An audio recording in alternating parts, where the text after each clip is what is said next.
You, yes, you, listener.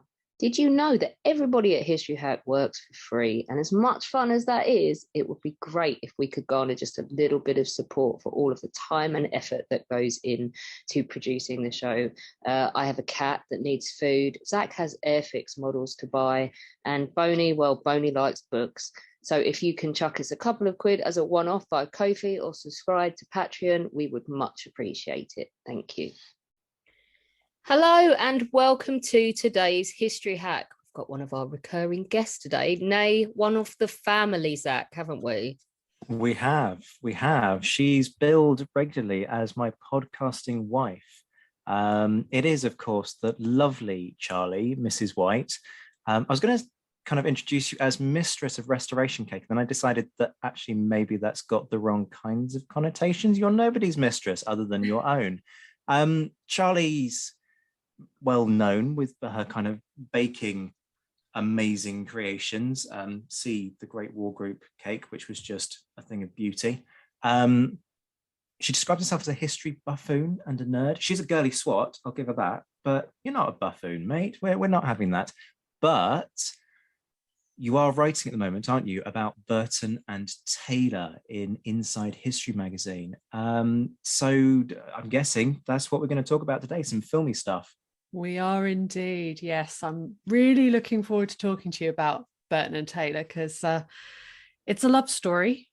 But if you are expecting chocolate boxes and roses and a happy ending, I'm afraid you're not getting it. So you're going to have to just buckle in. It's going to be a bumpy ride, but I promise you we're going to have a lot of fun talking about them. Can we just say as well, I have to give you, because I may have been drinking with some regular listeners at the weekend who commented, congratulations, Zach, on getting through that intro and mentioning your podcasting wife without mentioning the fact that you've got a girlfriend, because it was referenced in the pub. It was referenced that it has become an every episode thing because Zach has to remind us all that he's got a stunning girlfriend. And I was like, yes, he does. And I'm not going to stop him because he's so cute. But you did get. And you know what? I'm not even sorry. No. Hang on, you've got a girlfriend. Yeah. Have we not mentioned this already? What? Not in the last 5 minutes. Anyway, how did they meet? Not Zach and his girlfriend. We know how that happened. We forced them together by like clutching the back of their heads and making them like talk to each other at the conference. But how did Burton and Taylor meet, Charlie? Well, they met on the set of Cleopatra, the budget-busting, studio-bankrupting epic, which if you haven't seen it, you know it's worth 3 hours of your life to watch. So Elizabeth Taylor was playing Cleopatra. Obviously, she was the first actress to be paid $1 million for a role. So already big budget stuff. And Richard Burton was the second actor cast as Mark Antony. Like I said, there were so many problems with this production that we could do a whole other episode about how this production broke the studio system. If people want to hear it, we will do it. But they were attracted to each other fairly instantly at this point. They would go out for drinks together in the evening, the whole cast and crew, you know, everyone would be out together. They'd got a mutual friend in Roddy McDowall who'd kind of ply them with alcohol and just watch sparks fly and watch all the humor between them. The only problem is that both of them were married at this time. So, but then Burton's got previous in this.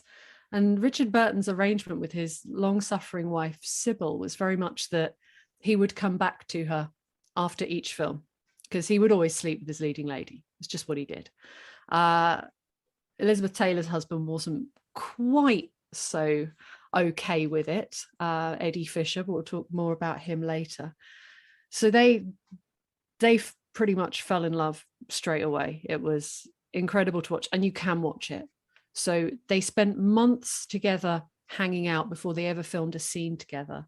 But the first scene that they did film together, Burton's Antony says, everything that I want to hold or love or have or be is here with me now. And she says, it doesn't seem fair what I feel I should have felt long ago when I was very young, when I could say to myself this was how love was and how it would be.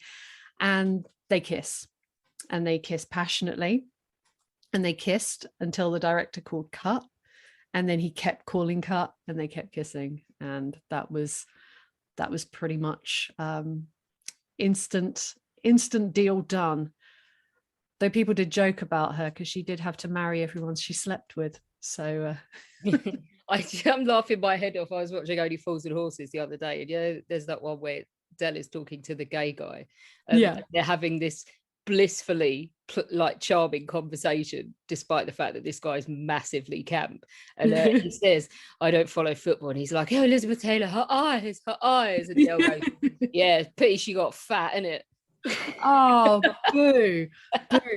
Yeah, there's this incredible thing about her eyes, right? She was born with a genetic mutation, which sounds really, really dramatic. She was born with a double set of eyelashes. How cool is that? She always looked like she was wearing false eyelashes. So she's actually got 2 sets of eyelashes. And people said that they were so blue that they were almost violet. It's just incredible eyes Elizabeth Taylor had. Yeah, I mean, she's stunning. The weight, becomes an issue in her life, but hey, who could say that it isn't? Who hasn't gone through a chubby phase? I don't trust anyone who's never gone through a chubby phase, any woman who's never gone through a chubby phase at some point. There's so many hormones don't trust them around, and life changes and birthing of babies and things. It happens to everybody at some point.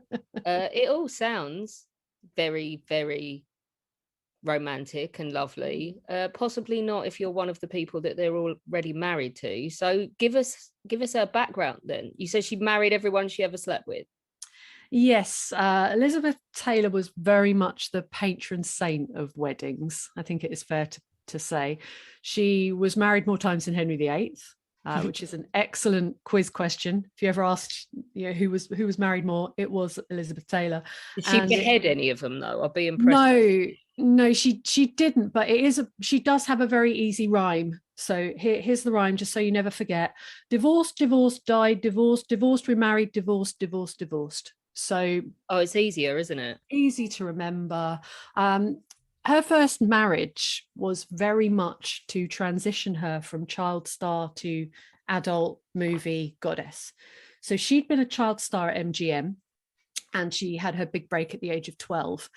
And they would do this quite a lot. So they've got, young girls, and all of a sudden they want to start casting them in romantic lead roles.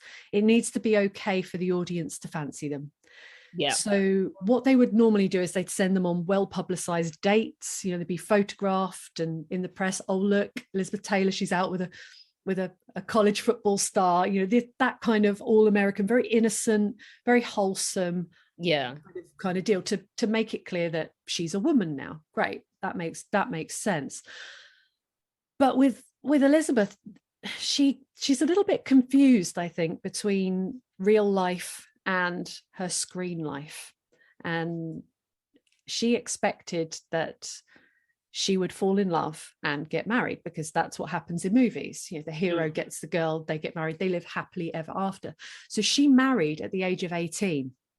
Very, very young, as she just finished filming Father of the Bride, and her wedding dress was made by the MGM costume department. That's how linked these two things are. She's completely indoctrinated, isn't she? Really is. So this is 1950. She's 18 years old, and she marries Nicky Hilton, who is, yes, that Hilton of the hotels. I think he was Paris's great uncle, but he's a Hilton, and it all looked absolutely perfect from the outside. Unfortunately, Nicky Hilton, pretty much as soon as they were married, started beating her, which is horrific. So she divorced very quickly because it was really bad from reading about it. She may have even miscarried a child. It was horrendous, especially when she was expecting this very, very Hollywood ending. Yeah. Unsurprisingly, she then goes much older, doesn't she? She does. She goes it's like a flip 180. Yeah. And she goes for the real father figure, a British actor by the name of Michael Wilding, who she was filming with. And he was, by all sounds of things, quite caring and quite loving, and she has a couple of children by him, and then realizes that there's no passion in her marriage. Now, this is a whole other issue to talk about, the idea of what is passion. But it seemed very much that what she's looking for is Elizabeth and Mr. Darcy rather than Jane and Mr. Bingley. She doesn't want comfy, happy. She apparently even goaded him during a fight to hit her. So there's a real problem there. But they divorce after 5 years in 1957 when she meets Mike Todd. He's a film producer, so he's a little bit older. He is a really extravagant personality. He spoils her rotten. He's fun, he's passionate. He introduces her to expensive jewelry for the first time, which she becomes very, very fond of. But he died in 1958 in a plane crash. You just couldn't write it. Apparently, she was even meant to be traveling with him, but she was off ill. She was filming, but she got off set because she was unwell and didn't want to be seen going out partying with her husband while she's off. So she wasn't on the plane, and he died. She was a widow at 26, which is just horrific to think of. And she finds comfort in her husband's best friend. So like a lot of couples, they've got couple best friends, and their couple best friends are Eddie Fisher and Debbie Reynolds, parents of Carrie Fisher, for our Star Wars fans amongst Chris us jumping here. up and down on his sofa. Yeah, absolutely, for our Star Wars boys. So Elizabeth and Eddie Fisher get together, and Elizabeth is dragged through the press as a homewrecker, as the whore of Babylon for breaking up this perfect marriage of America's sweetheart, Debbie Reynolds. What people didn't know is that actually Eddie and Debbie had been having problems for years, but it didn't help that Elizabeth Taylor kind of slept with her husband. That never helps. But no. Hedda Hopper asked her about it in the press, and Elizabeth just said, "Look, my husband's dead. What do you expect me to do? Sleep alone?" So yeah, zero F's given. She's pretty subversive, is Elizabeth Taylor. So that's at this point when she meets Richard Burton, she is still married to Eddie Fisher. But also it takes two to tango, people. It doesn't just happen by magic. She doesn't just turn on the scene and then miraculously everybody's incapable of containing themselves. Oh no, he would have liked men in these scenarios. He just tripped over and his penis fell inside her. He was completely innocent. She tempted him with her wicked female witchcrafty ways. Evil, wicked vagina sucked him in. They'll do that. Yeah. Be careful. Richard Burton, though, what about him? Is he happily married at this point? Was it a case of, Elizabeth, that horrific person who just goes around and destroying homes? Was she just a wrecking ball through another relationship, or was he actually just not particularly happily married? Do you know what? I mean, he always said he would never, ever leave Sybil. So they'd married again. They'd married quite young, but and they met while in Wales. She knew him. She understood him. He was from a mining community, came from a very poor family. In fact, his mother died shortly after he was born of what he described as just medical neglect, because they didn't have money and she was pretty much just allowed to slip away. So he'd been raised in this mining community in Wales, and Sybil got him. So as he got into acting, and it turned out he was very good, he was adopted by one of his teachers who just thought he got a lot of potential. That's why he was born Richard Jenkins. He took the name Burton after his adopted parent figure. She got him. She'd been through that journey with him. She knew his background. And every time he slept with a leading lady, which he did repeatedly, he would come back to Sybil, and she seemed to accept that and That was just the arrangement that they had. After everything happens with Cleopatra, and they tried to stay away from each other. They really, really do. Sybil just knows that this is different. Their marriage isn't going to survive Elizabeth Taylor. Something about her is very different. So they were as happily married as I think they could be. They've got 2 children, 2 daughters, and I don't think he wanted to break up his family. I think he really, really struggled with it. We've got his diaries, which is really interesting. So you can actually read what he was thinking at this time. But nothing could survive this. When you see that kind of energy, that type of chemistry, nothing could stand in that way, unfortunately.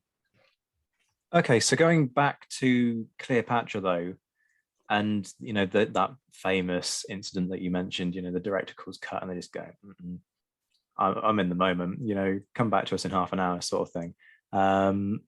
What's happening on the set? Where have things got to? Presumably there have been more instances like that where they're doing these scenes and they're making out and everyone's just like, can we actually release this legally? Yeah, the worst kept secret in Hollywood, I think, the Burton and Taylor affair. The press get wind of it.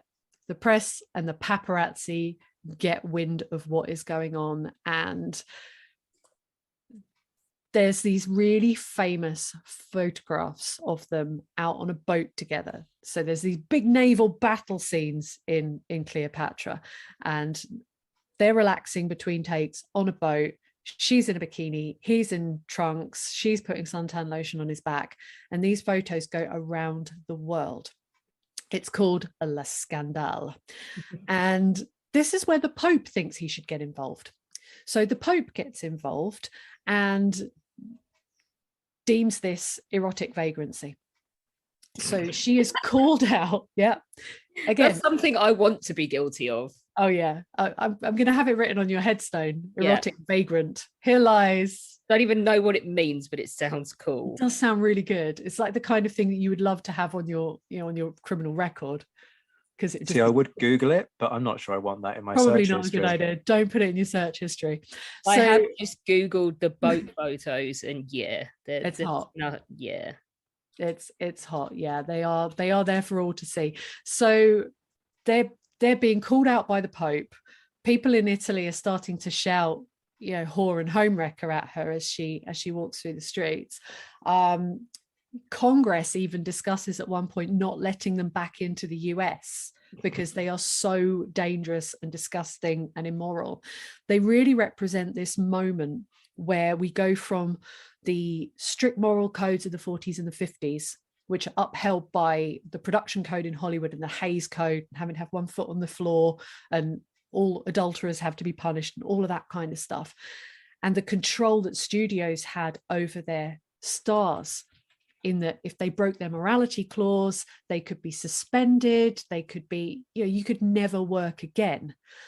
When a star of the caliber of Elizabeth Taylor is getting away with it again, is doing this again, she's already broken up one family, you're seeing a shift into the sexual liberation of the 60s and the 70s and the end of the studio system, because they no longer have this kind of control over their stars. If they can't police their behavior, then they can't control them. So in Italy, the shit is hitting the fan, let's be honest. So the studio are under pressure because all of this is really bad press. I mean, all publicity is good publicity, right? But this is not looking good. The Vatican are unhappy. Congress is pissed. The press are going absolutely insane. But they keep filming, they keep going, and they keep having this affair. And there is a story about even one night where Elizabeth and Richard are alone, and she's saying that she loves him so much, if she can't be with him, she's going to kill herself.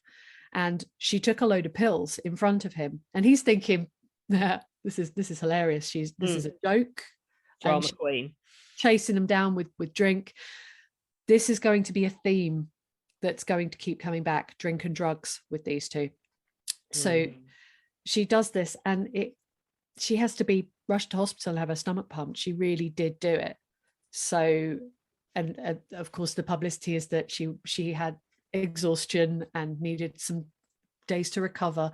And it's another reason why Cleopatra costs so much money, because Elizabeth Taylor is ill a lot.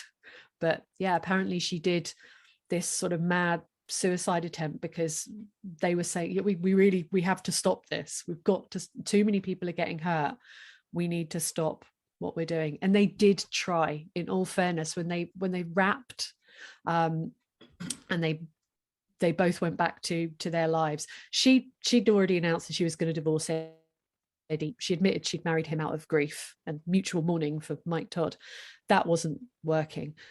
But as agreed, Richard Burton went back to Sybil, and they tried to stay away from each other.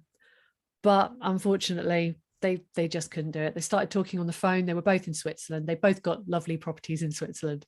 And he started driving up to her house to see her. And it was just, that was it. The writing was on the wall. I'm going to come out and say he's not even that fit. Oh, mate, I've fallen in love with him. I didn't realise that one of his daughters from his marriage to Sybil as well is Meredith's mum in Grey's Anatomy. That's Burton. So Beth will be very excited about that, because she's hooked on Grey's at the moment, because I have bludgeoned her into watching it, and she's now binging it all day. That's so interesting. I did not know that. So I'm guessing, yeah, Kate Burton must be her mum. That's so cool. I mean, I was hoping that there would be a sort of grandson around somewhere, Richard Burton Jr. that I could look up, but he was a different, whole different type of guy. I mean, he'd had really bad acne as a teen. He was pockmarked, but he had that voice. Everyone just fell in love with this beautiful baritone voice that he'd got, and it's a different type of hot. So I'm guessing these two divorces cost an absolute fortune. Oh yeah, I mean, Eddie Fisher took his share. He took a lot of money. Their divorce had to go through a few iterations before it actually happened. She had to pay him a lot to go away. And on the flip side, Richard Burton actually gave his wife everything. I think he just felt so guilty, because he'd like I say, he'd always said he would never leave Syb, and he gave her plenty. She actually went away and started a disco club in New York and married a musician and had a really lovely life. So she was like this queen of New York disco. So they get divorced in 1964. So yeah, it was pretty awesome for Sybil. She did all right. But yeah, but they get married. Yay, weddings, nice romantic bit. So they get married in 1964, and the following day Richard Burton's on stage. He's playing Hamlet in Toronto, and he comes out, like, I think he does like 6 curtain calls. He keeps coming. The public are mental for them. They're mental for this whole story. This has all been played out in the press, and he comes out for his last curtain call, and in a quote from Hamlet, he says, "We will have no more marriages." And it brings the house down, and they go mad for him. But the public are completely obsessed with anything Burton and Taylor, and they get mobbed. They get completely mobbed. They fly from Toronto to Boston. There's 3,500 fans waiting for them when they land. And then when they get to their hotel, the fans follow them there. And they're so excited that Burton and Taylor are in this hotel that they rip them apart. They pull their clothes apart. They pull their hair out. Apparently Elizabeth's handbag's being kicked around the floor like a football. These are fans. It's like it's just terrifying. Isn't it scary? It's really scary. They then go off and make a bucket load of films together. Yeah. So they know they've got a product that the public want, and they repeatedly give it to them. So I think they make a total of 10 feature films together. That doesn't include when they appeared on stage together, doesn't include TV films. So they did lots and lots of stuff together. So they do The Taming of the Shrew, which is just playing up to their relationship and their sort of quite combative relationship that they have, which is quite sort of feisty. So he plays Petruchio and she plays Kate, and it's completely mad. I totally recommend that. They make a rather ill-advised film version of Dr. Faustus, which was not very well received. And perhaps the most famous film they made together was Who's Afraid of Virginia Woolf, for which she won an Oscar. And they play a couple who are drunk and argumentative, and yeah, they need each other, but they are, the kind of couple that if you were friends with, you just wouldn't want to go around their house. Awkward. They're going to fight again. They're going to get pissed and fight again. Oh no. But that's, the public wanted that. They wanted Burton and Taylor. They joked that they were like Laurel and Hardy. So they just did everything together. Yeah. Let's keep digging on the kind of it's not perfect element, because you talk about the fighting. There's a lot more besides the fighting, isn't there? Yeah. So the alcohol and the drugs is a big thing with them. Physical fights, actually, properly going at each other, and not just in private, in public as well. They would get drunk and they would just pick at each other. They both suffered, bizarrely, just by coincidence, they both suffered from really bad back pain. So Elizabeth fell off a horse when she was 12, and she was filming National Velvet, which is a film about a girl who rides a horse, and did her back. And Richard had terrible back pain from playing rugby, because he's Welsh. You have to play rugby. In fact, whenever Wales were playing rugby, he would have somebody at the side of the stage or at the side of set, like signaling to him what the scores were. So he would always have, and he refused to work on St. David's Day. So it was always written into his contract. He was very, very proud Welshman, but he had a terrible back from that. He also got beaten up at Paddington Station. Again, about this time, very early in their relationship, he got beaten up just by some thugs, and he had terrible, terrible back pain. Now, he would not go and see a doctor. He was one of these guys, and guys, please don't be that guy. He would never go and see a doctor, so he self-medicated when he was in pain with alcohol. She would love to go to the hospital. She would always go to the hospital. She had a lot of doctors who would treat her and just give her pills. And this is something in Hollywood that we still see today. It's like, if you're a big star, here, have some pills, have painkillers, have anything you need. And she would chase them with alcohol. So it was a really bad combination that the two of them had. In fact, it's pop psychology, but this is an interesting argument about Elizabeth Taylor and her particular view. She realized very early on that the only real control she had over whether she worked or whether she didn't work was being ill. And they actually wonder if she perhaps made herself ill psychologically. So it was like a psychosomatic. Yeah. Because then she could have a day off work. Because the studio machine, she would be filming constantly. But then there are entries in Richard's diaries which reveal illnesses that she certainly couldn't be faking, and certainly couldn't be bringing on herself. And it sounds awful. She had nasty piles at one point. It just sounded awful. But so painkillers, alcohol, it's a bad combination. What's the final straw then for the Burton Taylor marriage? What kind of completely scuppers it? Well, they managed to go for quite a long time in this way. Fighting, making up, beating each other up, making up. And Richard really wore his love and his fidelity to Elizabeth like something of a badge of honor. The way he looked at it is that if he was going to explode his marriage to Sybil, it was going to be forever. And that was the thing. So he really, really didn't want to ever leave Elizabeth. When he started looking at other women, he realized that something was wrong. Now, she'd been very jealous of Sophia Loren. I mean, who wouldn't be? She's freaking gorgeous. And only took a role in a particular film that she did with Richard called The Comedians, because it was going to go to Sophia, and she just didn't want him to have time alone with her, so she took the role. She was really, really jealous of Genevieve Bujold, who played Anne Boleyn against Burton's Henry VIII in Anne of a Thousand Days.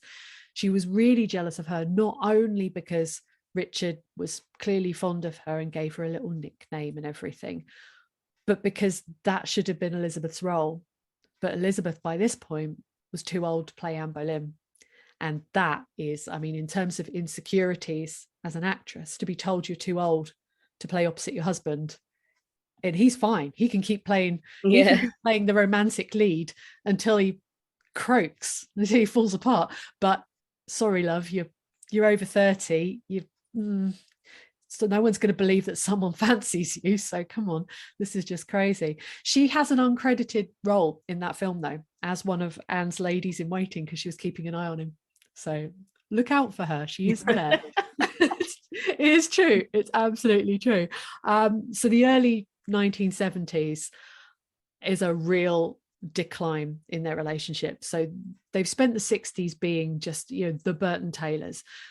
Crazy drink, drugs, and all the excesses that came with them as a Hollywood couple. They had the jet, they had the yacht, they got jewelry, so much jewelry. He loved buying her jewelry.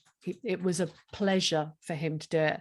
And he spent millions on these incredibly rare, expensive pieces. The fine art, everything about them was just excess.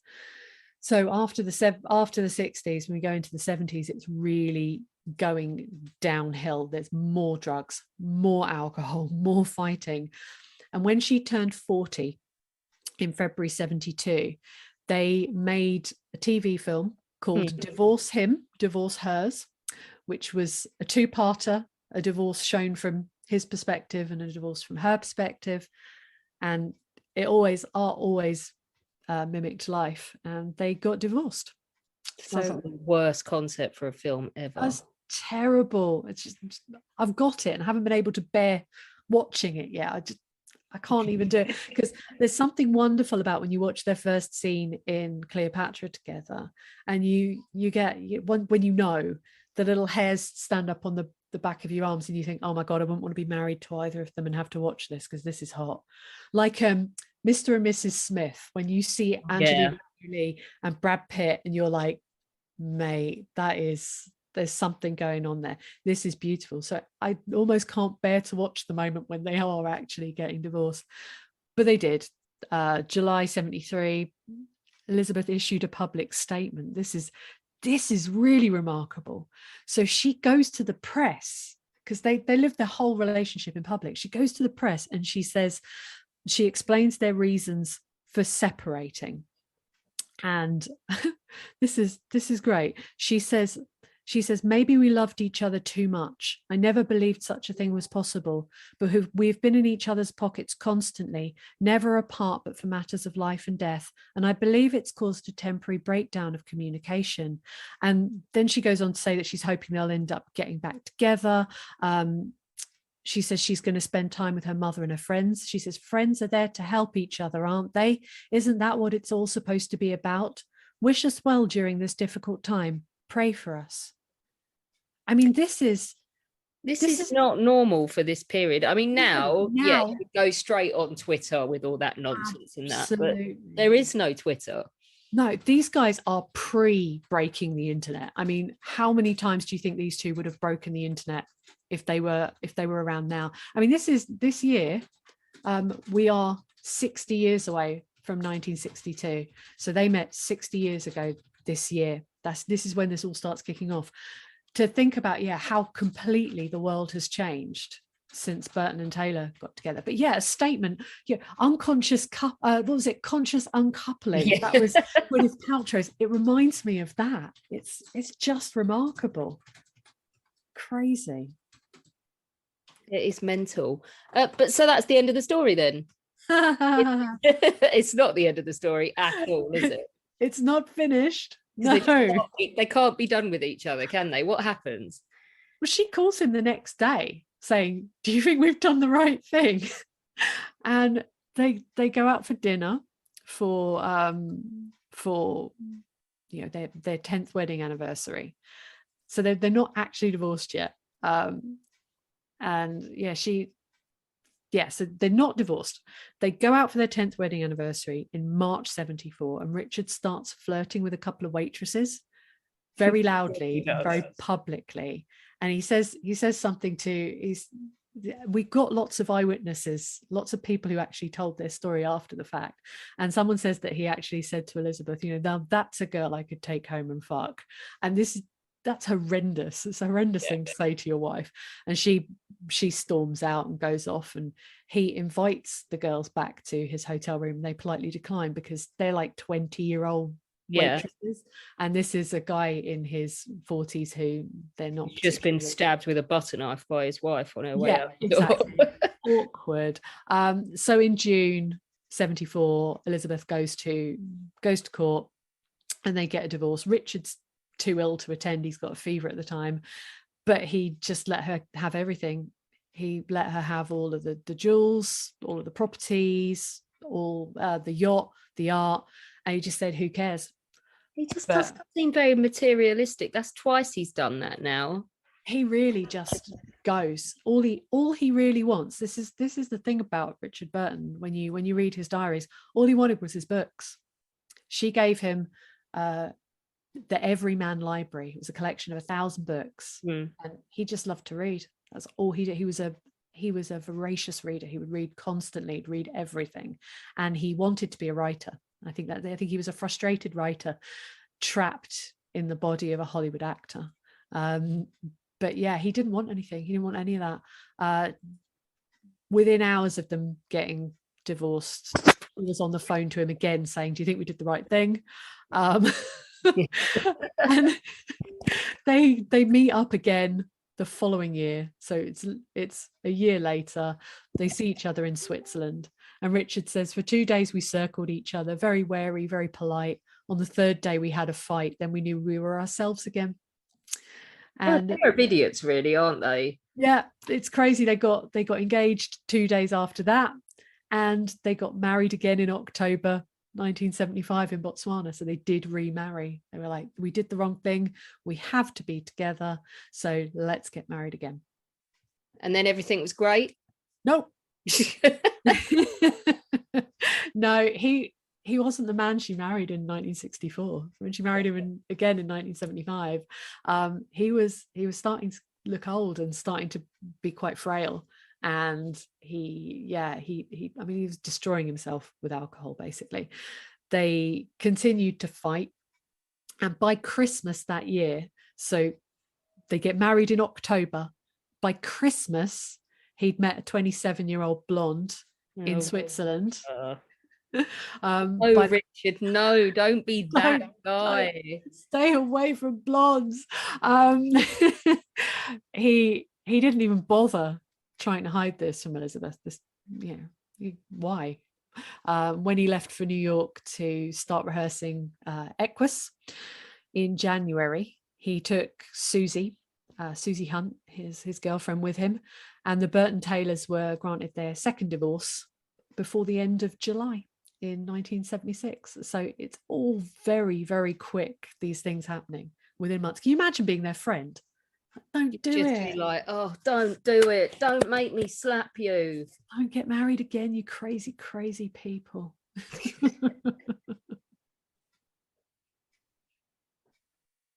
So, final divorce. That's looming. I mean, if they're falling apart by Christmas, then it's inevitable, right? How does that go? And then, what's the sequel to that? Where do they go in terms of their separate ways? Well, Elizabeth goes and marries a Republican politician called William Warner Jr. They get married in December 1976. So she's divorced in July 76. She is married in December 76. Remember, she has to marry every man she sleeps with. This is Elizabeth and how she works. He goes on the campaign trail for a Senate seat. So she is suddenly a candidate's wife. So she's doing the campaign trail. She's, all kissing babies and standing next to him and looking demure and not like a Hollywood star at all. But by the time he actually wins his seat in November 78, their relationship's pretty much over. She's really unhappy. She's not herself. She's not Elizabeth Taylor. She's just not acting. She's not the center of attention. She's not the center of attention, but she is not. She's a child, to be fair to her. Mm-hmm. Yeah, absolutely. I mean, that is what she was built to do. She was built to be a star. And she's numbing her pain and her depression with alcohol and drugs and food. Now, this is where we start getting on to Elizabeth Taylor and her weight gain. This is when it becomes really out of control. She doesn't feel like herself. She doesn't look like herself. She's deeply unhappy. And she has that moment where she looks at herself in the mirror without any clothes on and says, right, I need to sort myself out. So she goes on a proper weight loss regime and signs up to do a play. She decides she's going to do a play on Broadway called The Little Foxes. And by the time it premieres in February 1981, she's dropped all the weight and she's dropped the husband, and Elizabeth Taylor is back. Huzzah! Yeah, huzzah!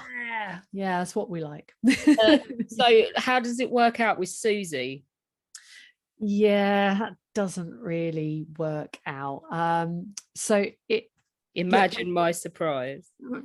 The reality of being married to an aging alcoholic, I think, is not particularly nice.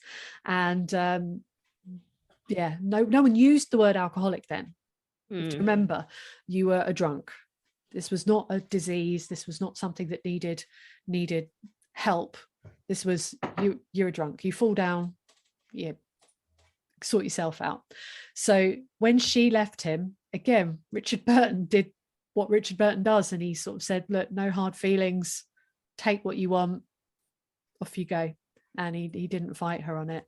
So yeah, that didn't really work out.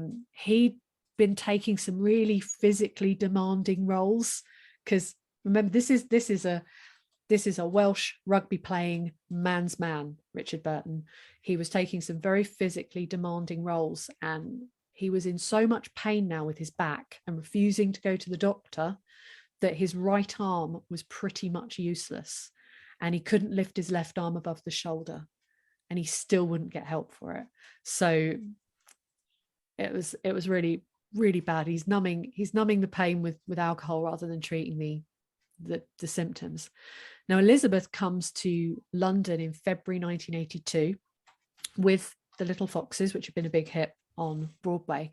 And the first thing she does when she gets to London is she calls Richard, and they meet up. They're both freshly divorced. They both got a lot to bitch about together.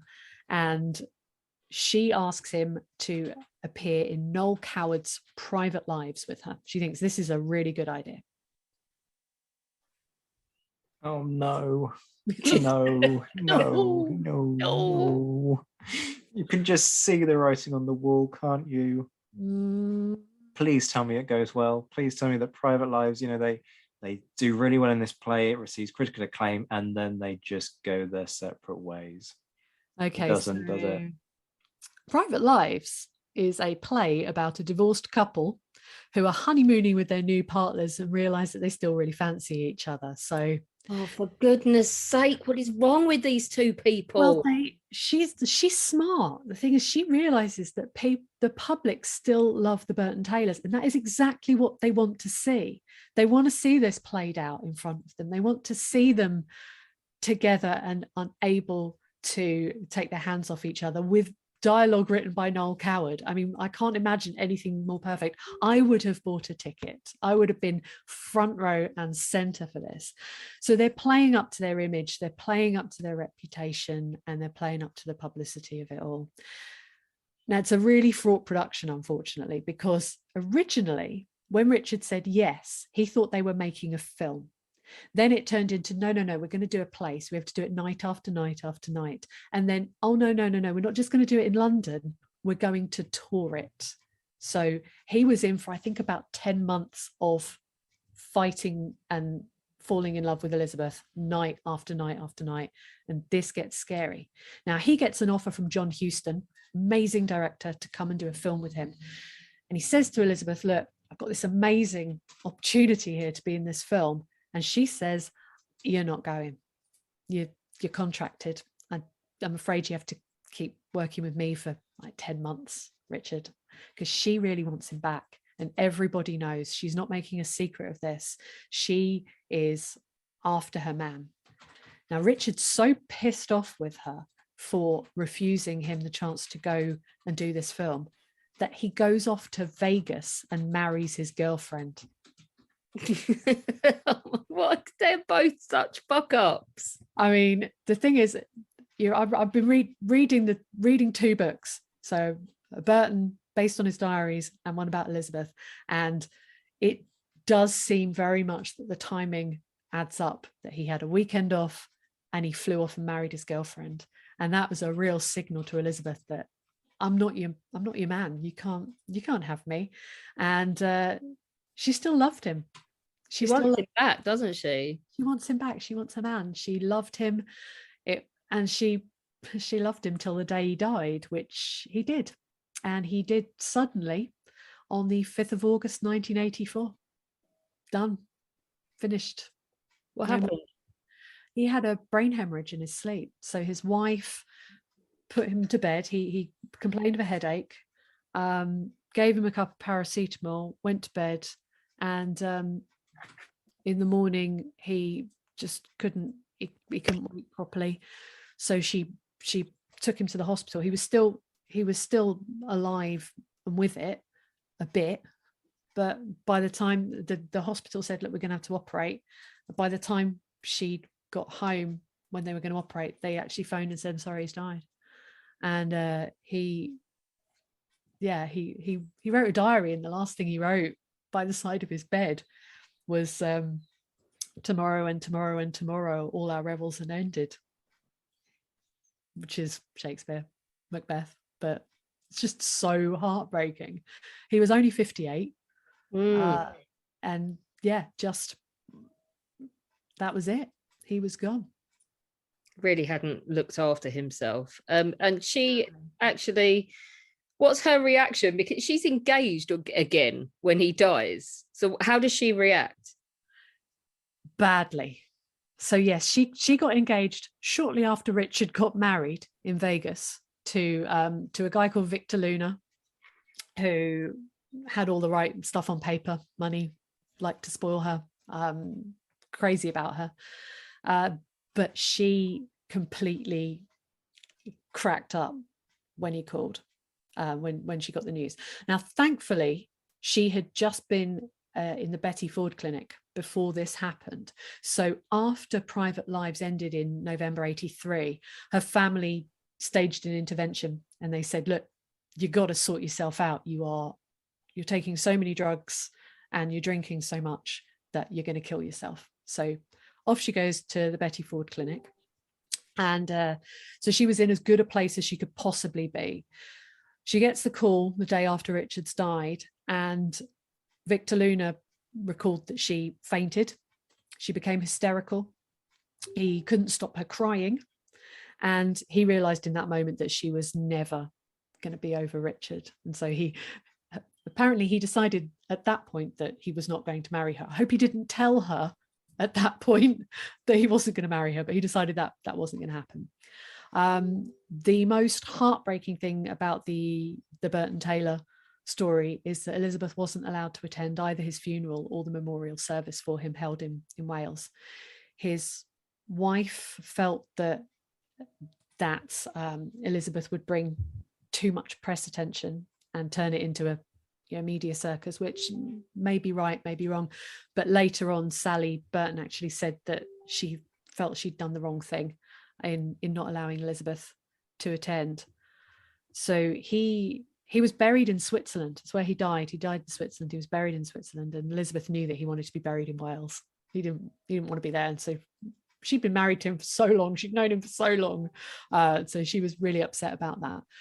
But she goes to visit his grave and pay her respects, and the paparazzi are waiting for her, as you can imagine. But the paparazzi are so nasty. They're not only waiting in the cemetery where he is buried, they're waiting in the cemetery where he is not buried, which just happens to be where she goes.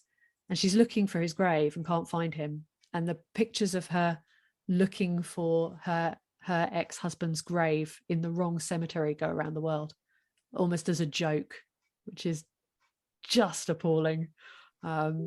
Nasty. But hopefully someone got to put their kids through college on that.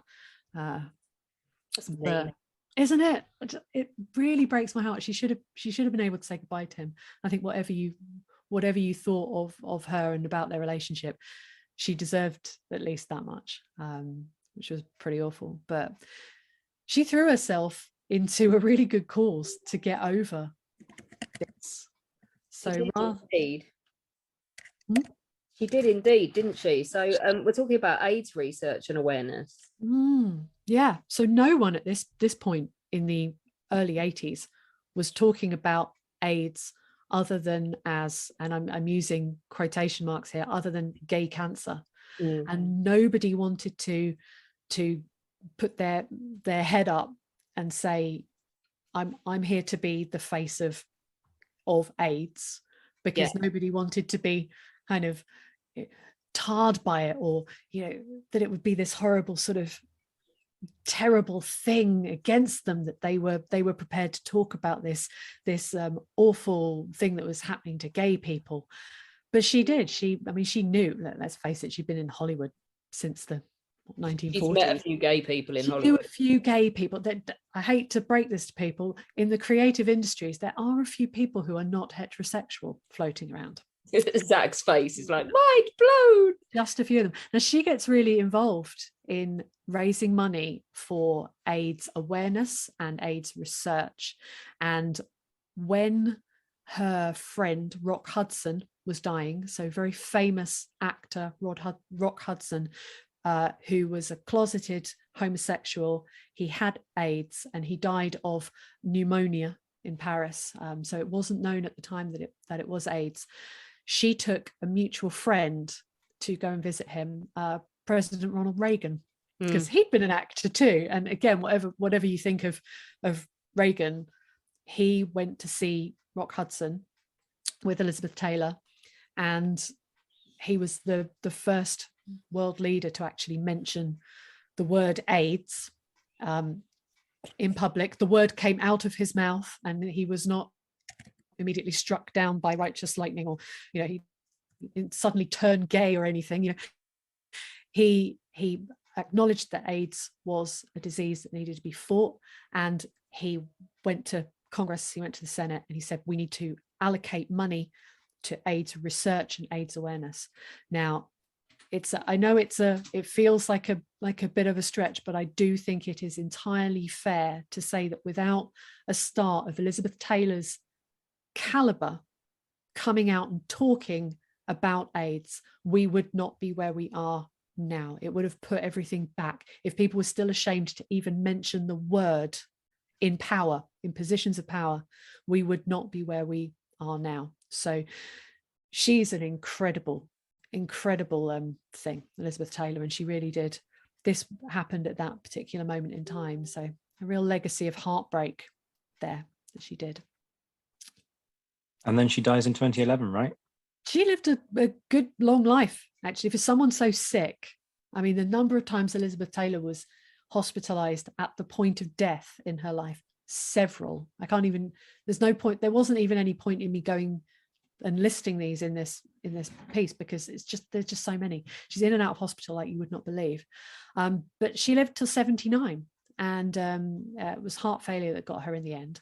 But when she was buried in 2011, she was buried with Richard's last letter to her. That was her wishes. She never revealed what he wrote in his last letter to her, but she was buried with it. So it was obviously very special to her.